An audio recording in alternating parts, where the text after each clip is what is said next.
Айжамал Таракчиева мүмкүнчүлүгү чектелген жарандардын көйгөйүн бийлик өкүлдөрүнө жеткирүү үчүн атайын Жалал Абад облусунан келген. Шаарда 4000 жакын майыптар болсо, алардын көпчүлүгү мамлекеттин камкордугуна муктаж дейт ал. Мектептин курулуп аткан ремонтунан баштап, ушул күнгө чейин отурган партасына чейин шарттардын жоктугу болуп саналат.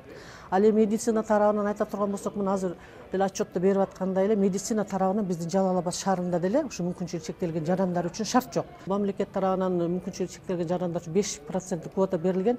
Ар бир ушу организация учрежденияларда мүмкүнчүлүгүнө карап ушу адамдар ишке алынсын деген. Бирок ушул күндөрдө сокращение болуп атпайбы? Ал эми полноценный адамдар деле сокращение болуп атат, али мүмкүн чектелген жарандар үчүн жок эсе.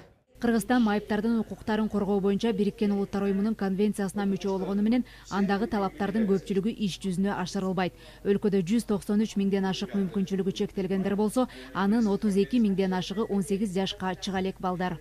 Албетте башка маселелер дагы бар. Бул инфраструктуралык проблемалар, мына шаарда бир топ ыңгайсыз жүрүүчүлөргө ыңгайсыз болуп атат.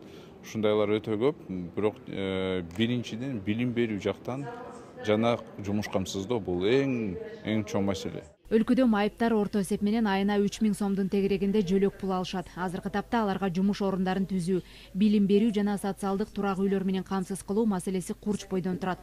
Бюджетте каражат тартыш болгону менен алардын айрым көйгөйлөрүн чечүүгө өкмөт жоопкерчилик алат, деди вице-премьер-министр.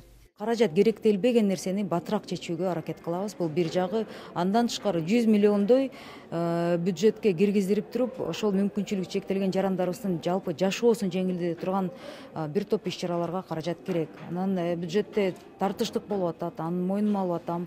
Ошол 100 миллиондун баардыгын киргизбесек деле, ошо бир эң керектүү, жок дегенде эң керектүү мындай беренелерибизди караштырып кетебиз деп ойлойм да. Мүмкүнчүлүгү чектелген адамдардын көпчүлүгү жүрөк оорусунан улам майып болушса, акыркы жылдары жол кырсыктары майыпты калып келүүдө. 5 жыл аралыгында катталган майыптардын 45% унаа кырсыктарынан денесин мертинтип алгандар. Тилекке каршы алардын баарын ар тараптуу камсыздоого мамлекеттин мүмкүнчүлүгү жетпейт. Элиза Нурматова, Тимур Сыдыгалиев, Ала Тоо 24.